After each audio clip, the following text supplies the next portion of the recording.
di Kaliawen. Pak Suryadi dari Surabaya diperintah pulang supaya membuat terop untuk asrama di Kaliawen. Nah, setelah sampai di Kaliawen, ngumpulkan orang Kaliawen, gotong royong membuat terop di tempatnya Pak Guru Kasidi. Pak Guru Kasidi itu adalah bapaknya Kang Basuki Selambur dan bapaknya Pak Topo, imam daerah Semarang Timur. Ada enggak di sini Pak Topo? Wakilnya Pak Topo, mubaliknya Pak Topo. Nah ya sana ya. Jadi pada waktu bikin terop, Pak Topo itu masih kecil. Tanya kepada Kang Suryadi, Kang Sur, gaya apa? Dijawab oleh Pak Sur, gaya terop. Kemudian Pak Toponya, Sutoponya bilang, kanggo apa? Dijawab sama Kang Suryadi, gaya nyunat nih kowe. Pak Toponya nangis lari. Nangis itu lari. Nah, setelah ke Semarang, saya dari Jakarta bersama Bapak Amir itu mampir di Pak Topo. Pak Topo nalika ngene jenengan Kang Sur ngedekni terop sampean kalingan apa? Nggih kalingan wong turene ngedekni terop adem damel nunatne kula ayu nangis kula niki ngene. Kelingan Pak Topo. Nah, para warga jamaah setelah di Kaliawen asrama 350 orang. 350 orang. Dekose piro sakulah? Dekose 35.000 rupiah. Rupiah. 30 rupiah, 35 rupiah.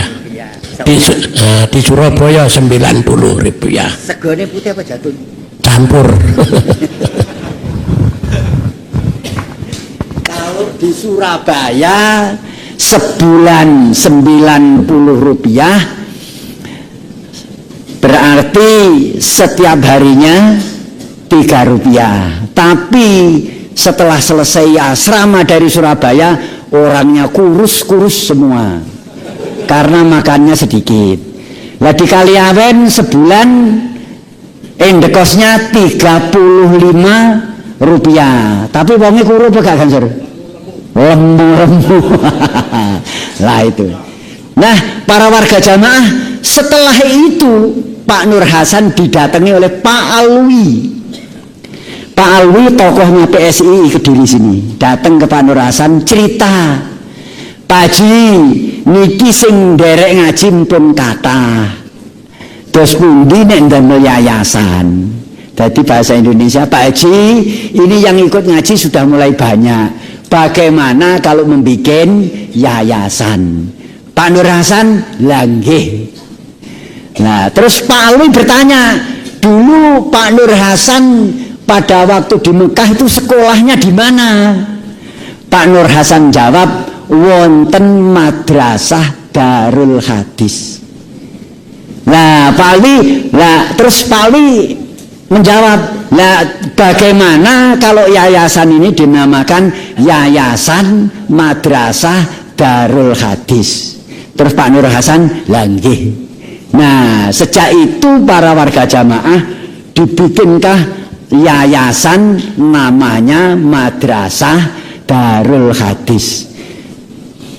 Setelah selesainya asrama di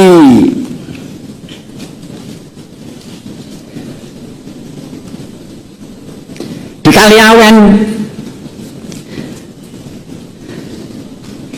dan Pak Alwi sudah membuat yayasan namanya Yayasan Madrasah Darul Hadis, maka berpindah-pindah 2 bulan mencari bekal terus asrama, sebulan mencari bekal terus asrama. Itu isinya begitu mulai tahun 56.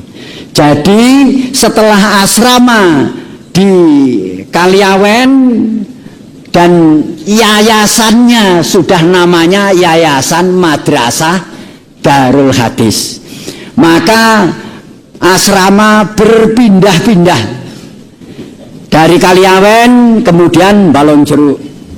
Selang sebulan asrama di Sukotirto, selang 2 bulan asrama di Ngares, selang 2 bulan asrama di Sidomulyo. Sidomulyo itu selatannya Pare itu. Kemudian asrama di Kedung Maling, timurnya Brangkal, Tawuran sana. Belum sampai ngaji, baru mulai ngaji sudah Tawuran sudah. Nah, jadi ya Tawuran ya bubar sudah. Kemudian Brangkal, kemudian asrama di Gemuling, Jember, asrama di Murisan, Solo, asrama di Gemurung, Sidoarjo, asrama di Kedung Banteng, Sragen, asrama di Kalidawir, Tulungagung, asrama di Ngambek, Lamongan, Tawuran jam 8 sampai jam 11 malam. Tawuran itu. Jadi pada waktu ngaji Pak Nur Hasan ngaji Al-Quran itu yang ngaji begini nih, mulai tawur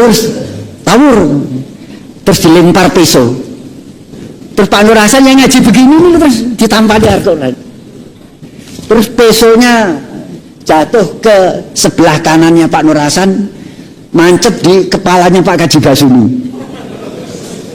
Terus Pak Nur Hasan dilihat kok berdarah, terus pisaunya dicabut. Pak Nur Hasan masuk rumah, bersembunyi di daun pintu, baliknya daun pintu. Orang-orang nyari semalam tidak ketemu. Katanya orang-orang, Pak Jenggot ngilang, punya aji penglimunan katanya lah itu.